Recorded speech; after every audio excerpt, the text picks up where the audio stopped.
Alright, y'all, I've got something to say. I am really tired of trying to have a conversation, a genuine conversation with people, family, friends, acquaintances, and the conversation turns south because all of a sudden someone realizes that you have an opinion that is different than theirs and they don't like it, and they start using divisive terms against you or against other people that think like you. So here we go. I'm going to say all the words. I'm not going to even try to cover them up today because it's just going to be too hard to keep my mind straight. I was having a conversation about freedom basically, and freedom to choose.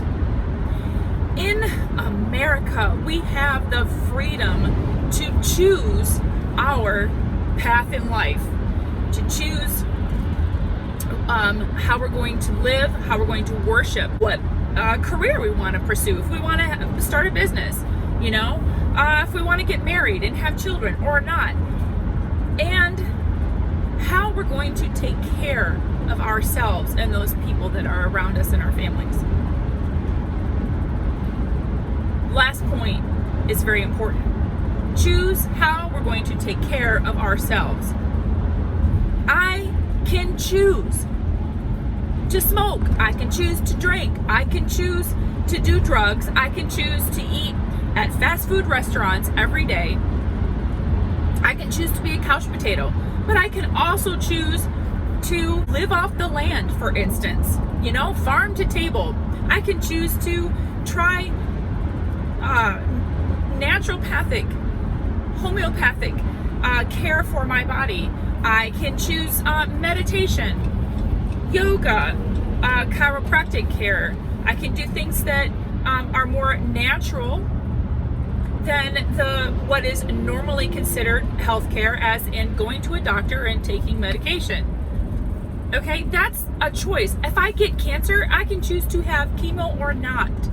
Okay, that is just the beauty of being in America, where we don't have a king, at least we're not supposed to, telling us what we need to do, what we're supposed to do, how we have to worship, who we can worship, what time we can worship, how much money you can make in your job, whether or not you can open a business, whether or not you can have 1, 2, or 3 kids, or any kids at all, right? And I don't have to worry about someone telling me that I have to have certain injections or have certain medical procedures done to my body. We have the right to say yes or no, and that is freedom. That's medical freedom, personal autonomy freedom. Other people are upset because you're not following what everybody is doing and getting an injection right now, getting a vaccine. And because you may want to wait a little bit because you are noticing that in the news, everything is changing constantly, weekly, daily. Information is changing. Maybe you have some questions. Maybe this is too new for you. Or maybe you just don't want to do it at all. Regardless of your reason, you are saying no, right? And other people don't like that you're saying no. And all of a sudden, you are labeled a conspiracy theorist, anti-vax, anti-truth, anti-science, anti-this, that, and the other thing. All right? And then the conversation shuts down. How is that productive for any conversation at all to all of a sudden start attacking? So it's like, well, I've done this research. I've talked to my doctor. Oh, that's a good one. I talked to my doctor. Well, your doctor's not a real doctor. Okay, only unless it's so-and-so or they're endorsed by whatever, or I listen to such and such channel news. Oh, well, they're not the real news. Okay, whatever. I do my own research. Oh, well, you can't possibly know what you're talking about. Okay, you're just a layman, just a regular human being. And I'll tell you, that's conditioning of the American people. And how dare they say that we can't understand what they're doing. I mean, we can read.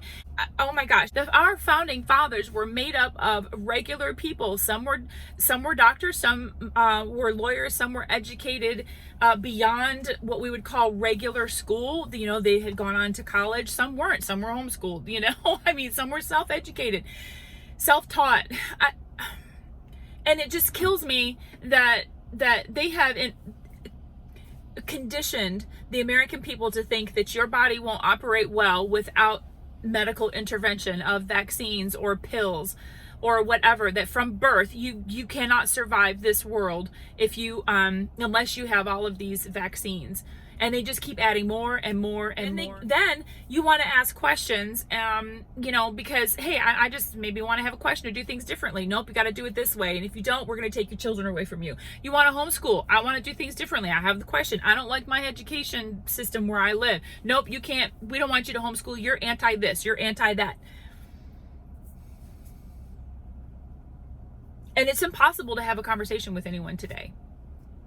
Because as soon as they start interjecting those words, it's divisive language. It's the conversation is just like, yeah, well, this is pointless. So we're going to end this right now, unless you can have a conversation without name calling, without judgment. Okay, an honest conversation where you're not always attacking the other side in anything that they say. That's closed-minded people. Okay, that's closed-minded thinking, and that's not productive to any kind of a healthy conversation. And if you're one of those people where you start attacking someone, you start attacking their character, you start attacking their belief system, you start attacking anything, you know, about them personally, then it's just pointless. The conversation is not going to go anywhere. If you genuinely want to have a conversation with people and find out where the other side is coming from, you need to keep your mouth shut when the other side is talking. And then ask questions of each other. You know, listen to understand. Don't just listen to give someone time on the floor. Listen to understand them. Listen to where they're coming from. Try to understand them. But we don't have any of that going on these days. Not at all. And you can't even find it amongst friends or family, and sometimes even spouses. This is how deep it's gotten. Okay, these lines have been drawn, and now some of us are forced to actually say where we stand on things or how we do things, what we believe in, and now people don't like it. And it's like, but understand, this is the country that we live in. This is the country that we have been given, the freedom that we have been given to be able to do these things, to have differences of opinion and want to do things differently and live your life according to how you see fit.